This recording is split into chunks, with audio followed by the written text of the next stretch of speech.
Welcome to SST College of Arts and Commerce. This is SST Edupedia, myself, Assistant Professor Pranit Dilip Kasare. Today I am going to teach you class FYBS, Semester 1 topic Parliament. So we'll start the topic. हम आता आपण सुरू करूया. पहिला जो काय आपला topic आहे तो पार्लमेंट, संसद. तर संसदेविषयी शिकताना आपण संसदेमध्ये जेव्हा आपण भारतीय राज्यघटना बघतो तर भारतीय राज्यघटनेमधील एक महत्त्वाचा जो काही टॉपिक आहे तो टॉपिक आहे म्हणजे आपली संसद. भारतामध्ये कायदे मंडळाद्वारे जे काही कायदे निर्मितीची जी काही प्रक्रिया आहे ती आपल्या भारतीय संसदेमार्फत काय होत असते, कार्यान्वित होत असते. आणि या भारतीय राज्यघटनेचा जो काही महत्त्वाचा जो काही रोल आहे तो आपल्या भारतीय राज्यघटनेमध्ये किंवा भारतामध्ये खूप महत्त्वाचा आहे. तर ह्या पार्लमेंटविषयी आपल्याला शिकून घ्यायचं आहे. भारतीय राज्यघटनेच्या आर्टिकल 79 पासून भारतीय पार्लमेंट विषयीचे जे काही तरतुदी आहेत त्या आपल्याला सांगितलेल्या आहेत. तर ते आपण बघणार. मुख्यतः पार्लमेंटमध्ये लोकसभा, राज्यसभा आणि भारताचे जे काही प्रेसिडेंट आहेत त्यांचा समावेश यामध्ये होत असतो. तर याविषयी आपण जाणून घेणार आहोत. तर सर्वप्रथम आर्टिकल 79 मध्ये पार्लमेंटविषयी जी काही माहिती आहे, पार्लमेंटची जी काही बेसिक ज्या काही माहिती आहेत, तरतुदी आहेत त्या भारतीय राज्यघटनेमध्ये आपल्याला दिलेल्या आहेत. तर तेच आपण आता बघणार आहोत. तर त्यानंतर आर्टिकल 80 जो काही भारतीय राज्यघटनेचा आर्टिकल 80 आहे, कलम 80 आहे, त्यामध्ये संसदेचं जे काही वरचं सभागृह ज्याला की आपण अप्पर हाऊस असं म्हणतो, राज्यसभा, या राज्यसभेविषयीचे जे काही कंपोजिशन्स आहेत या सर्व गोष्टी सांगितल्या आहेत. 81 मध्ये लोकसभा ज्याला आपण लोकांचे गृह असं म्हणतो त्याविषयीच्या ज्या काही तरतुदी आहेत त्या दिलेल्या आहेत. आणि जे काही भारताचे राष्ट्रपती आहेत त्याविषयीची माहिती तुम्हाला सर्वांना आहेच. ते आपण काहीतरी नेक्स्ट लेक्चरमध्ये बघणार. परंतु मुख्यतः लोकसभा आणि राज्यसभा या दोन जे काही हाऊस आहेत पार्लमेंटच्या संसदेचे त्याविषयीची माहिती आपण घेणार आहोत. तर प्रथम आपण आता पार्लमेंटमध्ये बेसिकली काय आहे, तर पार्लमेंट ही एक कायदेमंडळ आहे. भारतामध्ये कायदे निर्मितीची जी काय प्रक्रिया आहे ती पार्लमेंटद्वारे केली जाते. यामध्ये दोन मुख्यतः सभागृह आहेत. एक आहे वरचं सभागृह ज्याला आपण राज्यांचं गृह असं म्हणतो, ते असतं तुमचं राज्यसभा, काउन्सिल ऑफ स्टेट. आणि दुसरं आहे लोकसभा. लोकसभा म्हणजे लोकांचे गृह ज्याला आपण हाऊस ऑफ द पीपल्स असं म्हणतो, जे असतं खालचं सभागृह. राज्यसभा आहे ते वरचं सभागृह, लोकसभा आहे ते खालचं सभागृह. त्यानंतर तुम्हाला असा प्रश्न पडला असेल की संसदेमध्ये राष्ट्रपतींना समाविष्ट करण्याची काय गरज, राष्ट्रपती काय यामध्ये समाविष्ट आहेत. तर राष्ट्रपती यामध्ये समाविष्ट यासाठी आहेत, जेव्हा कायदे निर्मितीची प्रक्रिया होते त्यावेळेस कायदे निर्मिती करत असताना राष्ट्रपतींना आपण काही अधिकार दिलेले आहेत संसदेच्या संदर्भातील. जसं की कधीही जेव्हा सेशन्स, तुम्ही बरेच वेळा ऐकले असाल की संसदेचे काय चालू आहेत, सेशन्स चालू आहेत, संसदेचं काय चालू आहे, कामकाज चालू आहे, हिवाळी अधिवेशन, पावसाळी अधिवेशन, आर्थिक अधिवेशन, अर्थ अधिवेशन, असे बरेच सारे 4 प्रकारचे जे काही अधिवेशन असतात ती बघितले जातात. तर ही अधिवेशनं बोलवण्याचा अधिकार आपण कोणाला दिलेला आहे, तर आपल्या राष्ट्रपतींना दिलेला आहे. सोबतच जेव्हा कधी अधिवेशन आपल्याला आपण म्हणतो की अधिवेशन तहकूब केलं गेलं किंवा अधिवेशन बरखास्त केलं गेलं, तर हे करण्याचा अधिकारही आपण कोणाला दिलेला आहे, आपल्या पार्लमेंटला. आणि पार्लमेंटला नाही, प्रेसिडेंटला यामध्ये समाविष्ट करण्याचा उद्देश हा एक होता की जेव्हा कायदे निर्मितीची प्रक्रिया केली जाते तेव्हा कायदे बनवण्याचं कार्य कोण करतात, जे कोणी लोकसभाचे जे काही मेंबर्स आहेत आणि राज्यसभाचे जे काही सदस्य आहेत ते करत असतात. परंतु जोपर्यंत त्या कायद्यांवरती किंवा त्या बिलवरती राष्ट्रपतींची साईन होत नाही तोपर्यंत त्या बिलला, त्या रिझोल्युशनला कायद्याचं स्वरूप प्राप्त होत नाही. यामुळे आपण काय केलेलं आहे, आपले जे काही राष्ट्रपती आहेत भारताचे त्यांना तेही एक आपल्या संसदेचा काय आहेत, भाग आहेत. तर त्यानंतर हे बघा, तुम्हाला तुमच्या स्क्रीनवरती दिसत असेल अशा प्रकारे आपल्या एक उत्तम वास्तू आहे दिल्लीमध्ये, संसदेची वास्तू आहे. बऱ्याच वेळा तुम्ही ऐकलं असेल की जे काही मंत्री वगैरे असतील किंवा पॉवर हाऊस म्हणून दिल्लीला ओळखलं जातं का, तर भारतीय संसद कोठे आहे स्थित, तर दिल्लीमध्ये आहे.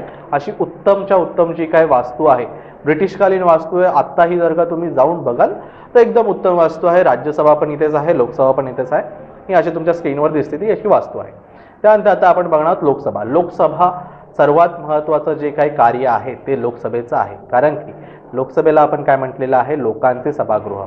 कलम 81 मध्ये लोकसभेचं जे काही संरचना आहे किंवा लोकसभेमध्ये जे काही मेंबर्स आहेत, सभासद आहेत, त्यांची जी काही कार्यपद्धती असेल किंवा त्यांचे अधिकार काय असतील, त्यांना त्यांची निवड कशा प्रकारे केली जाईल, त्यांचा कार्यकाळ कशा प्रकारचा असेल, या संदर्भातील सर्वच्या सर्व ज्या काही तरतुदी आहेत त्या भारतीय राज्यघटनेच्या कलम 81 मध्ये आणि त्यापासून पुढे बऱ्याच कलमांमध्ये दिलेल्या आहेत. तर याला लोकांचे सभागृह यासाठी म्हटलेलं आहे. कधीही तुम्ही ऐकलं असेल हाऊस ऑफ द पीपल्स असं म्हटलं जातं. लोकांचे सभागृह लोकसभा यामध्ये आपल्याद्वारे म्हणजे ज्यांना कोणाला 18 वर्ष ज्यांनी कंप्लीट केले आहेत भारतीय नागरिकांनी, ज्यावेळेस लोकसभेची निवडणूक होते किंवा सार्वत्रिक निवडणूक होते, त्या सार्वत्रिक निवडणुकीमार्फत येथील जे काही सभासद आहेत ज्यांना आपण most probably member of parliament MP म्हणून ओळखत असतो, या MPची जी काही निवडणूक आहे ती भारतीय लोकांमार्फत भारतीय नागरिकांमार्फत केली जाते. त्यामुळे आपण आपले जे प्रतिनिधी निवडून या सभागृहामध्ये पाठवत असतो त्या सभागृहाला आपण काय म्हणतो, लोकांचे सभागृह असं म्हणत असतो.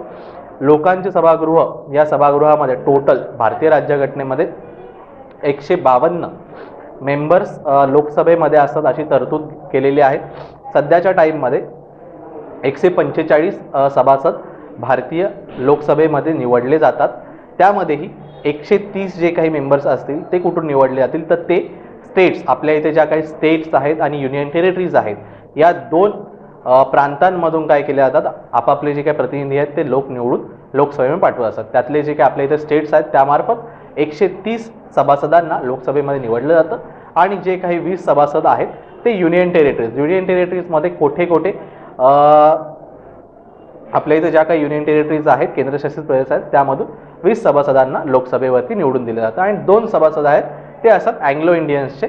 अँग्लो इंडियन्स जे कोणी अँग्लो इंडियन समुदायाचे जे काही लोक आहेत त्यांना जर का राष्ट्रपतींना वाटलं की या समुदायाला पुरेसं प्रतिनिधित्व मिळत नाही आहे, तर त्यावेळेस राष्ट्रपती असे 2 अँग्लो इंडियन समुदायाचे जे काही प्रतिनिधी असेल त्यांना लोकसभेवरती काय करू शकतो, डायरेक्टली अपॉइंट करू शकतो राष्ट्रपतीमार्फत. म्हणजे काय आपल्याला कळलं की 2 जे काही प्रतिनिधी आहेत ते राष्ट्रपती अपॉइंट करतो आणि 550 जी काही प्रतिनिधी आहेत ते कोणामार्फत निवडले जातात, तर डायरेक्टली जे कोणी भारतीय नागरिक आहेत त्याच्याद्वारे निवडणुकीद्वारे दर 5 वर्षांनी निवडले जातात. आत्ताच्या टाईममध्ये करंटली 145च खासदार लोकसभेचे निवडले आहेत, तिथे बसलेले आहेत. त्यानंतर या लोकसभेचा जो काही कार्यकाळ असतो तो किती वर्षाचा असतो, तर आपल्या सर्वांना माहिती आहे. आपल्या इथे दर 5 वर्षांनी काय होत असते, निवडणूक होत असते लोकसभेची.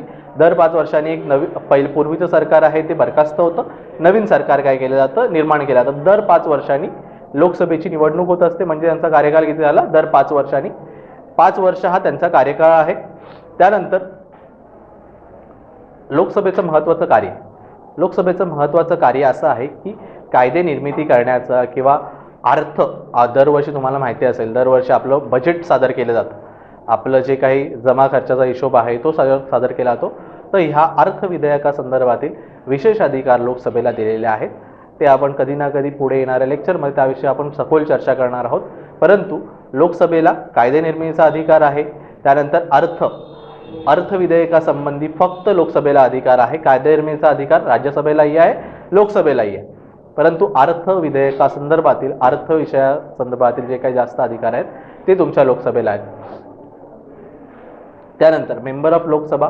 जर का तुम्हाला मेंबर ऑफ लोकसभा मी तुम्हाला आताच सांगितलं की यांची निवडणूक कशी होते, प्रत्यक्ष निवडणुकीद्वारे भारतीय जे काही नागरिक आहेत दर 5 वर्षाने आपले जे काही मेंबर ऑफ लोकसभा आहेत ते निवडून देत असतात आणि ते डायरेक्टली इथे संसदेमध्ये बसत असतात. ते बरेच सारे जे तुमचं प्रतिनिधित्व, आपलं भारतीय नागरिकांचं प्रतिनिधित्व करणारी लोक म्हणून आपण यांना ओळखत असतो, लोकसभेमध्ये जे काही खासदार आहेत त्यांना.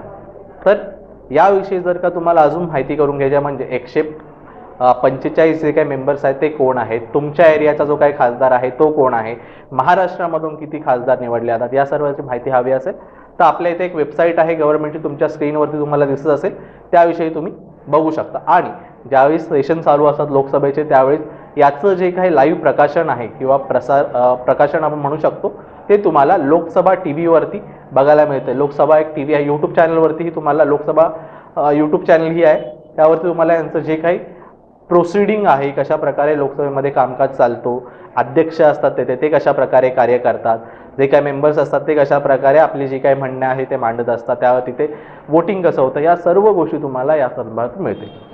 त्यानंतर महत्त्वाचं आहे राज्यसभा, ज्याला आपण अप्पर हाऊस असं म्हणतो. लोकसभा हे लोअर हाऊस आहे, राज्यसभा हे अप्पर हाऊस आहे. काउन्सिल ऑफ स्टेट असं म्हटलं जातं. राज्यांचं जे काही गृह आहे म्हणजे राज्यांचं जे काही प्रतिनिधित्व करतं त्याला आपण राज्यसभा म्हणतो. राज्यसभेमध्ये टोटल 250 सीट्स आहेत किंवा मेंबर्स आहेत. त्यामधील 238 जे काही सदस्य आहेत हे तुमच्या स्टेटमधून म्हणजे राज्यामधून निवडले जातात.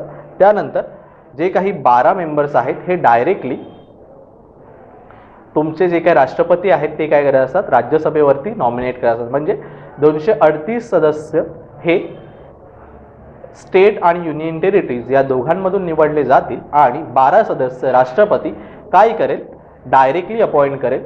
यांचा कार्यकाल किती असतो तर 6 वर्षाचा असतो आणि हे एक प्रकारे कसं आहे, स्थायी सभागृह आहे, हे कधीही डिसॉल्व्ह होत नाही. लोकसभा एक प्रकारे अस्थायी सभागृह आहे. दर 5 वर्षानंतर लोकसभा काय होत असतं, विसर्जित होत असतं आणि नवीन लोकसभेचे जे काही सदस्य आहेत ते निवडून येत असतात लोकांमार्फत. परंतु राज्यसभा हे काय आहे, स्थायी सभागृह आहे. येथे 6 वर्षाचा कार्यकाळ आहे.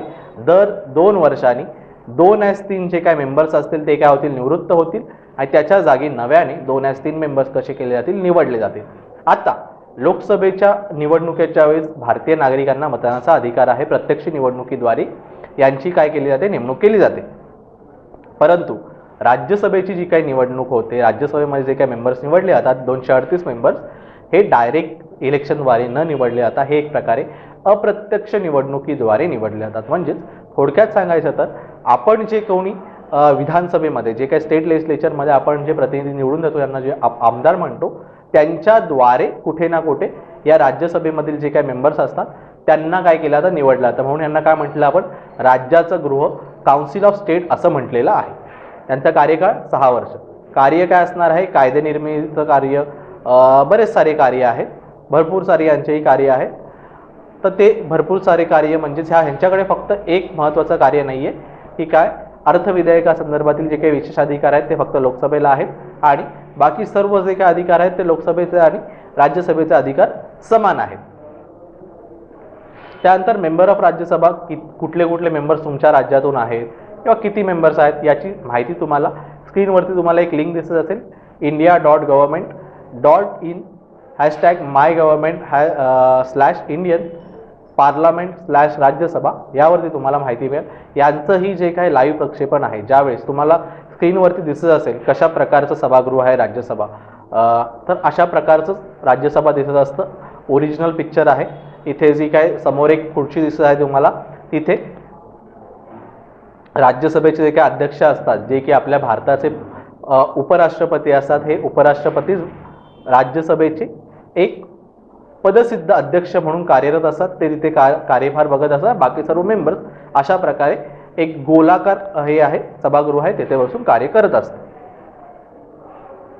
सो इथपर्यंत आपण पार्लमेंट विषयी माहिती घेतली. बाकी येणाऱ्या लेक्चर्समध्ये आपण याच्याविषयी जी काही सखोल माहिती असेल ती आपण घेणार आहोत. So thank you so much.